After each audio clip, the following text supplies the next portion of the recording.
Termites are a protein-rich food source known to attract a diversity of reptiles, mammals, and birds.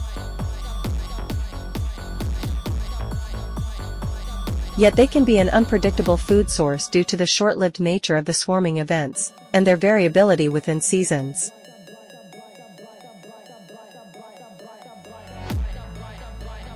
Termites are known to produce winged reproductives called alates that can found new colonies, and these emerge en masse from termite nests following rain.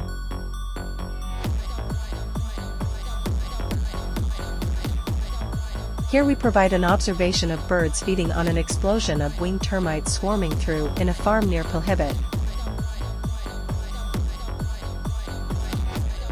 We observed babblers, shrikes, kingfishers having a feeding frenzy in the fading evening light. By understanding the combination of factors that trigger termite swarms and their opportunistic use by canopy birds, scientists might better predict how the changing environment will affect these events and availability to birds and other wildlife as a valuable protein source.